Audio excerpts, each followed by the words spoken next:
नमस्कार दोस्तों, स्वागत है आपका राजंस कैरियर प्राइवेट लिमिटेड के ऑफिशियल यूट्यूब चैनल पर। मैं हूं सजदर पांडे और आज हम यहां पर एसएससी जीडी और एसएससी कांस्टेबल और दिल्ली पुलिस से जुड़े हुए जो एग्जाम आने वाले हैं आपके सामने, उनसे जुड़े हुए इतिहास से जुड़े हुए महत्वपूर्ण प्रश्न को आज हम देखने जा रहे हैं। अपने पिछले वीडियो में भी हमने इतिहास के कुछ प्रश्न उठाए थे, आज भी हम इतिहास को ही देखने वाले हैं। सबसे पहले इतिहास की श्रृंखला को खत्म करेंगे, फिर दूसरे विषयों पर आएंगे। तो आइए देखते हैं आज के इतिहास के महत्वपूर्ण प्रश्नों को। सबसे पहला प्रश्न है हमारे सामने, वैदिक ग्रंथों में वर्णित पणि का क्या अर्थ है। तो यहाँ पर प्रश्न पूछा गया है किसके बारे में, पणि के बारे में। और कहां पर ये वर्णित है ये शब्द, तो ये शब्द वर्णित है आपका वैदिक ग्रंथों में। तो बहुत महत्वपूर्ण है, ध्यान रखेंगे कि वैदिक ग्रंथों में एक शब्द मिलता है, उस शब्द का नाम है पणि, एक संस्कृत का शब्द है। और यहाँ पर पूछा गया है कि उसका अर्थ क्या है। चार ऑप्शन दिए गए हैं, पहला है पुजारी, दूसरा है लोहार, तीसरा है सुनार, चौथा है व्यापारी।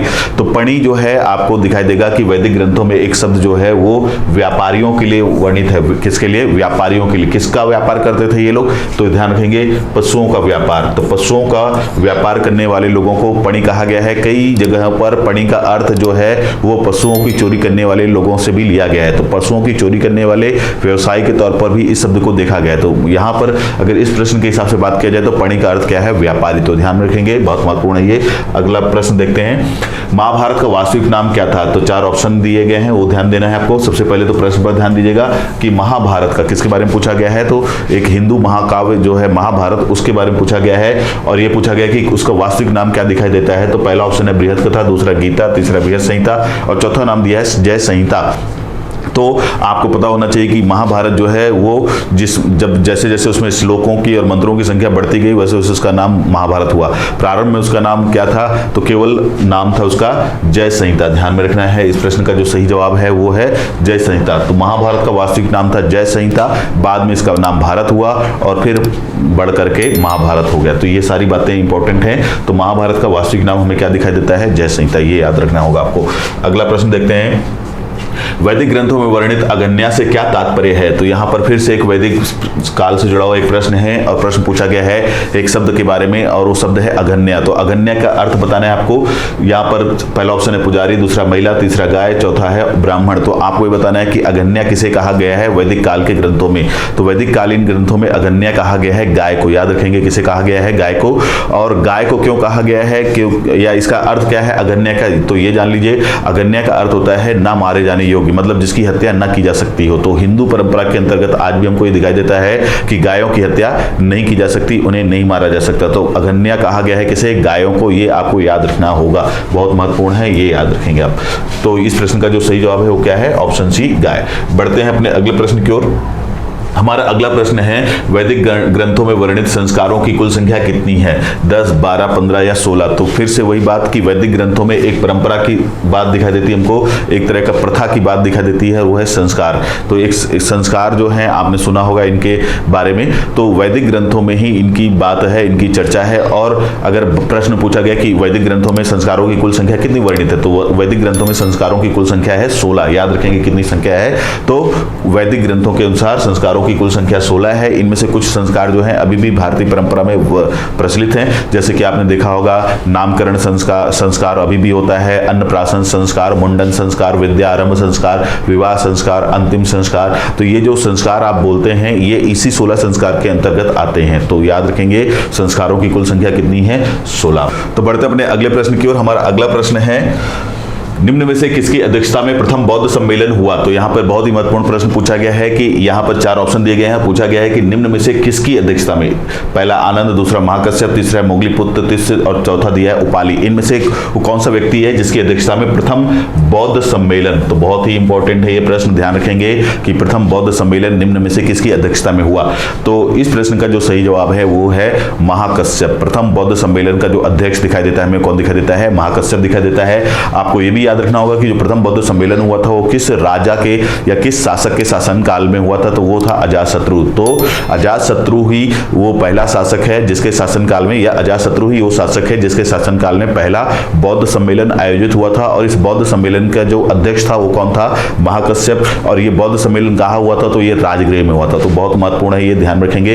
एक बार सारी बातों को फिर से सुन लीजिएगा कि 483 ईसा पूर्व में महात्मा बुद्ध की मृत्यु होती है और जिस समय मृत्यु हुई थी तो उस समय जो मगध का शासक हमको दिखाई देता है वो कौन था? हर्यक वंश का राजा। कौन? अजातशत्रु। तो हर्यक वंश का राजा था कौन? अजातशत्रु। और उस अजातशत्रु के शासनकाल में ही महात्मा बुद्ध की मृत्यु हुई और उनकी मृत्यु के तुरंत बाद ही मतलब 483 ईसा पूर्व में ही प्रथम बौद्ध सम्मेलन का आयोजन किया गया और इस बौद्ध सम्मेलन की अध्यक्षता करता हुआ कौन दिखाई देता है हमको? महाकश्यप। तो ये सारी बातें बहुत महत्वपूर्ण हो सकती हैं। तो इस प्रश्न का जो सही जवाब है वो है ऑप्शन बी, महाकश्यप। आप ध्यान रखेंगे। बढ़ते अपने अगले प्रश्न की ओर। हमारा अगला प्रश्न है त्रिपिटक क्या है? तो बहुत ही महत्वपूर्ण प्रश्न ये भी कि त्रिपिटक क्या होते हैं या क्या है त्रिपिटक। तो यहाँ पर त्रि मतलब होता है तीन और पिटक मतलब होता है ग्रंथ। तो तीन ग्रंथ, ये एक तरह की बात है, यहाँ पर आपको ध्यान रखना है। त्रि मतलब तीन और पिटक मतलब ग्रंथ। तो त्रिपिटक क्या है? एक वैदिक ग्रंथ, ब्रह्मा विष्णु महेश को कहा गया है, जैन धर्म के उपदेश को कहा गया है या बौद्ध धर्म के धार्मिक ग्रंथ। तो मैंने जैसा कि पहले बताया कि ग्रंथ हैं ये, तो आपको ये बताना है कि किसके धार्मिक ग्रंथ हैं। ये ध्यान रखना है आपको कि त्रिपिटक धार्मिक ग्रंथ है। आप किसके धार्मिक ग्रंथ हैं? तो यहाँ पर ऑप्शन दिया गया है कि वैदिक धार्मिक ग्रंथ हैं, कि जैन धर्म के उपदेश के धार्मिक ग्रंथ हैं या बौद्ध धर्म के धार्मिक ग्रंथ है। तो याद रखना है कि त्रिपिटक जो है वो बौद्ध धर्म के धार्मिक ग्रंथ है। किसके धार्मिक ग्रंथ हैं? बौद्ध धर्म के धार्मिक ग्रंथ है त्रिपिटक। तो आपको ये याद रखना है कि त्रिपिटक हैं कुल कितने? तो तीन हैं और इनके नाम भी आप जान लीजिए, सुत्त पिटक, विनय पिटक और अभिधम्म पिटक। तीन पिटक हैं, मैं यहाँ पे नाम भी लिख दे रहा हूँ, आप ध्यान रखेंगे। एक पिटक है आपका सुत्त पिटक, इसके अलावा विनय पिटक और अभिधम्म पिटक। ये तीन पिटक हमको दिखाई देते हैं, सुत्त पिटक, विनय पिटक और अभिधम्म पिटक। तो इन्हीं तीनों को एक साथ मिलाकर क्या कहा जाता है? त्रिपिटक। और ये किस धर्म के धार्मिक ग्रंथ है? तो बौद्ध धर्म के धार्मिक ग्रंथ है। बहुत ही महत्वपूर्ण प्रश्न है, ध्यान रखेंगे। बढ़ते अपने अगले प्रश्न की ओर। हमारा अगला प्रश्न है स्तूप किस धर्म से संबंधित धार्मिक स्थान होते हैं? तो यहाँ पर प्रश्न पूछा गया है किसके बारे में? स्तूप के बारे में। ठीक है, ध्यान रखेंगे किसके बारे में प्रश्न पूछा गया है? स्तूप के बारे में। और पूछा गया कि किस धर्म के धार्मिक स्थान होते हैं? चार ऑप्शन है, हिंदू, जैन, बौद्ध या सिख। तो याद रखेंगे कि जो स्तूप होते हैं वो बौद्ध धर्म के धार्मिक स्थान होते हैं। किसके धार्मिक स्थान होते हैं? बौद्ध धर्म के धार्मिक स्थान होते हैं। और ये याद रखेंगे कि स्तूप होते क्या है? तो स्तूप जो है एक अर्ध अंडाकार संरचना दिखाई देती है जहां पर बौद्ध धर्म के जो साधु सन्यासी होते हैं उनकी अस्थियों को रखा जाता है। तो बौद्ध धर्म के सन्यासियों के अस्थियों को रखने का स्थान क्या कहलाता है? स्तूप कहलाता है, जो कि अर्ध अंडाकार दिखाई देता है। अगर हम बात करें विश्व में सबसे प्रसिद्ध स्तूप की, तो वो स्तूप है आपका सांची का स्तूप, जिसको अशोक के द्वारा बनवाया गया। तो विश्व का सबसे प्रसिद्ध स्तूप अभी जो हमको दिखाई देता है वो है सांची का स्तूप। कहां पर स्थित है? वो स्थित है आपके मध्य प्रदेश के रायसेन जिले में। और इसका निर्माणकर्ता कौन दिखाई देता है? इसका निर्माणकर्ता दिखाई देता है कौन? वो है सम्राट अशोक। कौन से वंश का राजा है ये भी आपको पता होना चाहिए, मौर्य वंश का शासक था वो। और ये स्तूप है कहां पर? तो ये स्तूप है आपके मध्य प्रदेश में है और वर्तमान में ये एक विश्व धरोहर स्थल के रूप में जाना जाता है। तो सारी बातें महत्वपूर्ण हैं, याद रखेंगे। ठीक है, तो कौन सा धर्म है? आपके लिए आंसर है यहाँ पर बौद्ध धर्म। बढ़ते हैं अगले प्रश्न की ओर। हमारा अगला प्रश्न है द लाइट ऑफ एशिया पुस्तक किस ग्रंथ पर आधारित है? तो बहुत ही महत्वपूर्ण पुस्तक है। प्रश्न में पूछा गया है किसके बारे में? उस पुस्तक का नाम ध्यान से देखिएगा। द लाइट ऑफ एशिया पुस्तक किस ग्रंथ पर आधारित है? चार ऑप्शन है, दिव्यावदान, ललित विस्तार, सुत्त पिटक या अभिधम्म पिटक। ये चारों ही जो पुस्तकें हैं वो आप ध्यान रखेंगे बौद्ध धर्म से संबंधित हैं। तो ये जो पुस्तक है ये भी बौद्ध धर्म से ही संबंधित है। तो द लाइट ऑफ एशिया जो पुस्तक है ये बौद्ध धर्म से संबंधित एक पुस्तक है। और इस पुस्तक का जो लेखक है उसका नाम भी आपको ध्यान रखना चाहिए। इस पुस्तक का लेखक हमको दिखाई देता है कौन? Edwin Arnold. याद रखेंगे कौन है इस पुस्तक का लेखक? एडविन अर्नोल्ड है इस पुस्तक का लेखक। और अब ये भी ध्यान रखिए, जैसा मैंने बताया कि बौद्ध धर्म की पुस्तक है। अब ये पूछा गया है कि इस प्रश्न में जो पूछा गया वो ये पूछा गया है कि इनमें से किस ग्रंथ पर आधारित है पुस्तक? तो इस प्रश्न का जो सही जवाब है वो है ऑप्शन बी, ललित विस्तार। याद रखेंगे कौन सी पुस्तक? ललित विस्तार जो ग्रंथ है, उस ललित विस्तार पुस्तक को या उस ग्रंथ का उपयोग करके एडविन अर्नोल्ड ने एक पुस्तक लिखी है, क्या? The light of Asia. इसीलिए आप कई बार ध्यान देंगे कि महात्मा बुद्ध को लाइट ऑफ एशिया भी कहा जाता है। तो ये प्रश्न भी आता है कि किसी व्यक्ति को लाइट ऑफ एशिया कहा जाता है, तो महात्मा बुद्ध को लाइट ऑफ एशिया कहा जाता है और कहीं ना कहीं इसी कारणवश कहा जाता है। तो the light of Asia, writer है कौन? Edwin Arnold. किस ग्रंथ पर आधारित है ये पुस्तक? ललित विस्तार पर। बढ़ते हैं अपने अगले प्रश्न की ओर। हमारा अगला प्रश्न है महात्मा बुद्ध की सबसे प्रारंभिक मूर्तियां किस शैली में निर्मित हैं? तो बहुत ही महत्वपूर्ण प्रश्न है ये भी कि महात्मा बुद्ध की जो मूर्तियां बननी शुरू हुई उनमें से जो मूर्तियां बनी उनमें कौन सी शैली सबसे पहले उसका विकास हुआ? क्योंकि भारत में मूर्ति बनाने की कई सारी शैलियां हैं। प्रश्न में पूछा गया है कि महात्मा बुद्ध की प्रारंभिक मूर्तियां किस शैली में बनी है? तो चार ऑप्शन है आपके सामने, गांधार शैली, मथुरा शैली, मौर्य शैली या इनमें से कोई नहीं।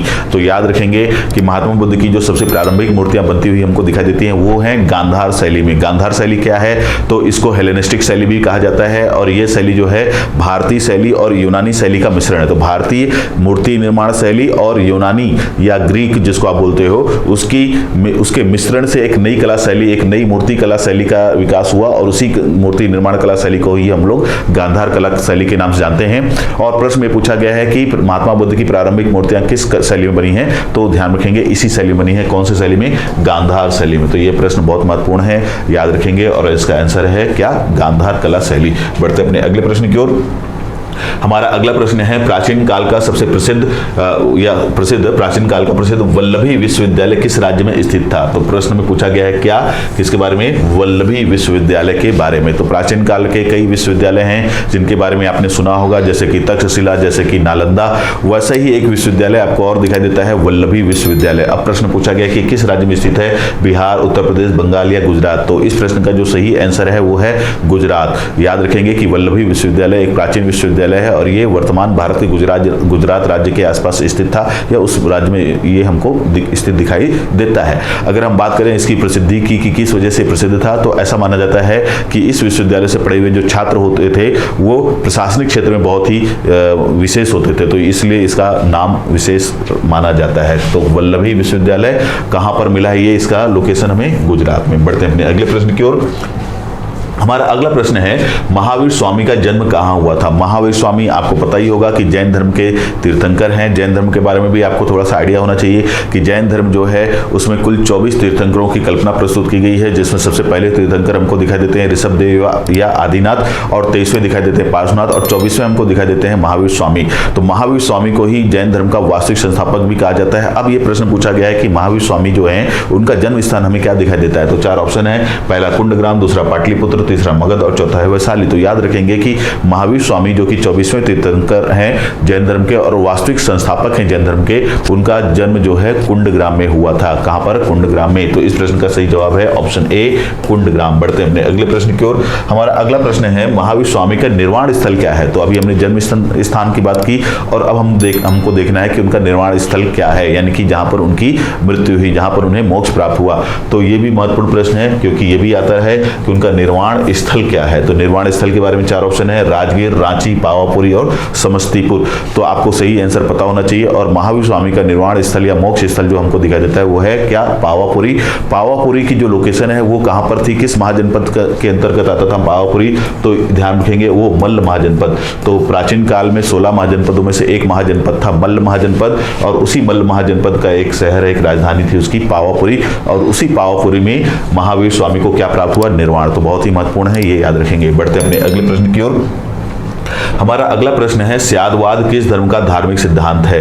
तो यहाँ पर 4 धर्म दिए हैं, लोकायत, शैव, जैन या वैष्णव। तो याद रखिएगा आप सभी कि स्यादवाद जो है वो जैन धर्म का एक प्रसिद्ध धार्मिक सिद्धांत है। किस धर्म का सिद्धांत है? तो जैन धर्म का। तो इस प्रश्न का जो सही जवाब है, सही आंसर है वो है ऑप्शन सी, जैन धर्म का। तो बहुत ही महत्वपूर्ण है ये भी कि स्यादवाद किस धर्म से संबंधित है? तो जैन धर्म से संबंधित है। यहाँ पर आपको कुछ और बातें भी जान लेना चाहिए। स्यादवाद जो है उसके कुछ अन्य नाम भी दिखाई देते हैं, उनमें से एक नाम हमको दिखाई देता है अनेकांतवाद। क्या नाम है? तो अनेकांतवाद भी इसी का नाम है, या फिर इसका एक और नाम हमको दिखाई देता है कई पुस्तकों में, वो है सप्तभंगीवाद। तो ये सारी बातें आपको याद रखनी होंगी। स्यादवाद भी इसी का नाम है, अनेकांतवाद भी इसी का नाम है, सप्तभंगीवाद। तो तीनों ही एक ही है, स्यादवाद, अनेकांतवाद और सप्तभंगीवाद तीनों एक ही हैं, और एक ही धर्म के धार्मिक सिद्धांत हैं या दार्शनिक सिद्धांत है, तो जैन धर्म के। बढ़ते अपने अगले प्रश्न की ओर।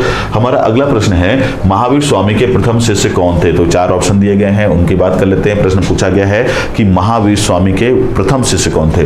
तो पहला नाम जामाली दिया है, दूसरा नाम दिया यशोदा दिया है, तीसरा विपिन, चौथा नाम है प्रभास। तो आपको पता होना चाहिए कि महावीर स्वामी के जो प्रथम शिष्य थे वो उनके ही स्वयं के दामाद थे, और उनका नाम था क्या? जामाली। तो जामाली उनके प्रथम शिष्य हैं और वो उनके स्वयं के दामाद थे। तो ये बहुत महत्वपूर्ण है, याद रखेंगे। प्रथम शिष्य कौन है? उनके ही दामाद जामाली। बढ़ते अपने अगले प्रश्न की ओर। हमारा अगला प्रश्न है आजीवक संप्रदाय की स्थापना किसने की थी? तो प्राचीन काल में आपको पता होगा कि भारत में अनेक नए धर्मों का उदय हुआ था। 6वीं और 5वीं शताब्दी के आसपास भारत में महाजनपद का जो काल हमको दिखाई देता है, उस काल में भारत में अनेक नए धर्मों का उदय होता हुआ भी दिखाई देता है हमें, और जिनमें से जैन धर्म, बौद्ध धर्म के बारे में तो लगभग सभी को पता होता है, लेकिन इसके अलावा भी अनेक धर्मों का उदय हुआ। उन्हीं में से एक धर्म हमको दिखाई देता है आजीवक धर्म। अब यहाँ पर प्रश्न पूछा गया है कि जो आजीवक धर्म है, जो कि एक तरह से वो भाग्यवादी धर्म हमको दिखाई देता है। किस तरह का धर्म? भाग्यवादी, मतलब ये भाग्य पर ज्यादा यकीन करता था। और इसके बारे में भी ये भी पता होना चाहिए कि प्राचीन काल का जो मौर्य वंश है, मौर्य वंश का जो एक शासक हमको दिखाई देता है बिंदुसार, अशोक का पिता बिंदुसार, वो इसी संप्रदाय का अनुयायी था। तो ये बहुत महत्वपूर्ण है कि बिंदुसार अनुयायी था किसका? आजीवक संप्रदाय का, और बिंदुसार पिता है किसका? मौर्य शासक अशोक का। तो ये सारी बातें इंपॉर्टेंट है। अब वही चीज जो प्रश्न पूछा गया उसको ध्यान दे लेते हैं कि आजीवक संप्रदाय की स्थापना किसने की थी। प्रश्न ये पूछा गया है कि ये जो संप्रदाय बना किसने बनाया? तो आनंद ने बनाया, कि स्थूलभद्र ने, कि मक्खल गोसाल ने, कि उपाली ने। तो इस प्रश्न का जो सही आंसर है वो है मक्खल गोसाल। तो आजीवक संप्रदाय का संस्थापक कौन दिखाई देता है हमको? मक्खल गोसाल। तो इस प्रश्न का सही उत्तर क्या है? Option C, Makkhali Gosala. बढ़ते अपने अगले प्रश्न की ओर। हमारा अगला प्रश्न है श्रवण बेलगोला स्थित गोमतेश्वर की मूर्ति का निर्माण किसने करवाया था? तो प्रश्न ये भी बहुत ही महत्वपूर्ण प्रश्न है कि श्रवण बेलगोला में एक मूर्ति है जिसका नाम है गोमतेश्वर। ठीक है, इस मूर्ति को गोमतेश्वर बाहुबली की भी मूर्ति कहा जाता है। तो गोमतेश्वर बाहुबली की मूर्ति के नाम से भी इस मूर्ति को जाना जाता है। कहां पर स्थित है ये मूर्ति?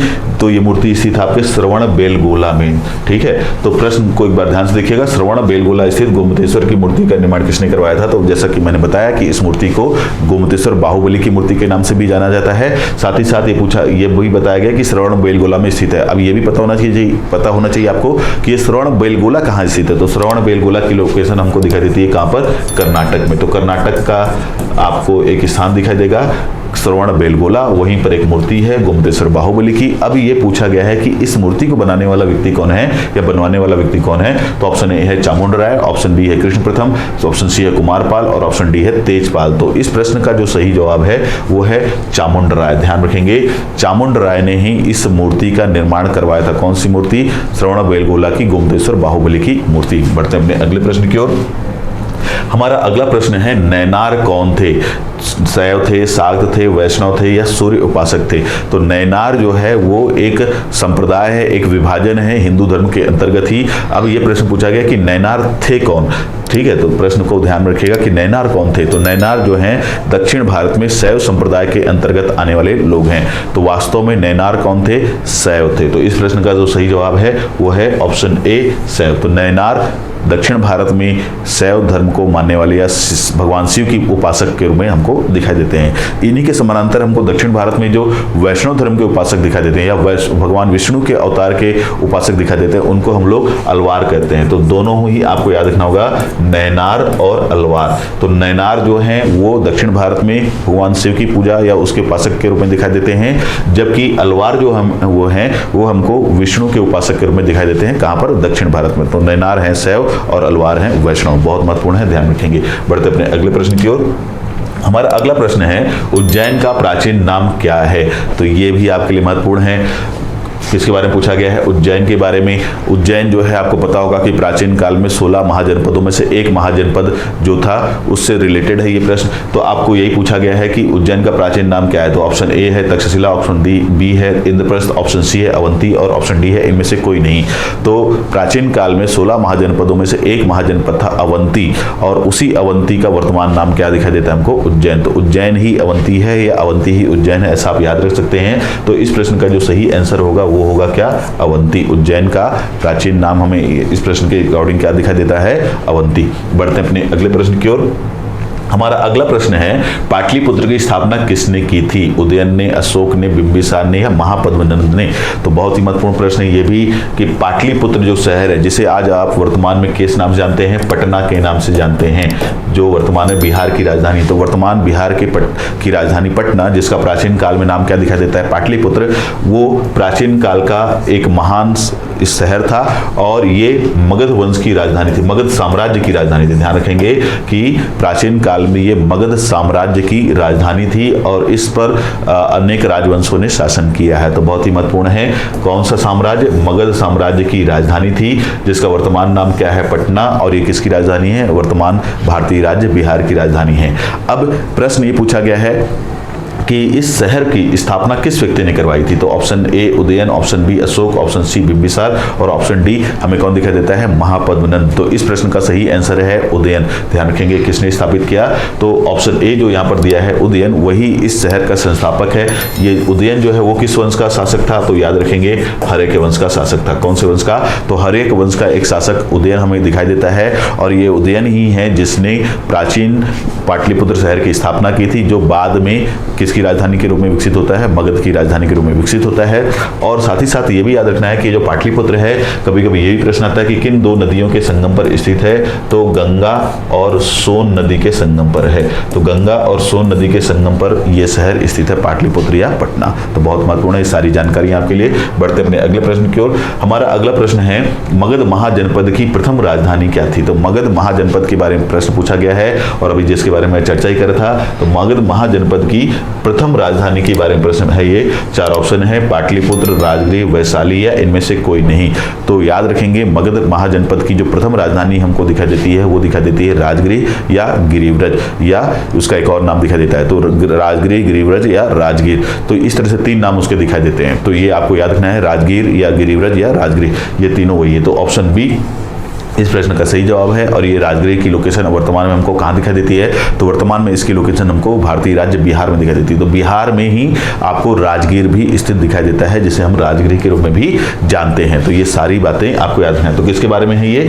मगध की। मगध बहुत ही महत्वपूर्ण है आपके लिए। और मगध महाजनपद की कई राजधानियां रही, उनमें से पहली राजधानी के रूप में जो इस शहर स्थित हुआ था, मतलब विकसित हुआ था, वो कौन सा था? राजगृह। ये भी पता होना चाहिए कि राजगृह को राजधानी के रूप में विकसित करने वाला व्यक्ति कौन है? तो वो है कौन? बिंबिसार। तो ये भी आपके लिए इंपॉर्टेंट है कि राजगृह को राजधानी के रूप में विकसित करने वाला व्यक्ति कौन है? बिंबिसार। और बिंबिसार कौन से वंश का शासक है? तो हर्यक वंश का। तो हर्यक वंश का पहला शासक या संस्थापक ही कौन है? बिंबिसार। और ये हर्यक वंश ही मगध साम्राज्य का पहला वंश है। तो बहुत सारी बातें यहाँ पर आपको याद रखनी चाहिए कि मगध महाजनपद का पहला वंश कौन सा है? हर्यक वंश। और उस हर्यक वंश का पहला शासक कौन है, संस्थापक कौन है? बिंबिसार। और इसी बिंबिसार ने मगध की पहली राजधानी के रूप में विकसित किया किस जगह को? राजगृह या गिरिव्रज को। तो ये सारी बातें आपके लिए बड़ी महत्वपूर्ण हो सकती हैं और इंपॉर्टेंट हैं सारी बातें। तो ये जो आज हमने यहाँ पर स्लाइड में सारी बातें देखी हैं, सारे क्वेश्चंस देखे हैं, ये सारे ही क्वेश्चन आपके लिए आगामी परीक्षा के लिए बहुत महत्वपूर्ण साबित हो सकते हैं। इन पर आप ध्यान रखिएगा। तो आज के इस वीडियो में केवल इतना ही। मिलते हैं अपने अगले वीडियो में, तब तक के लिए धन्यवाद।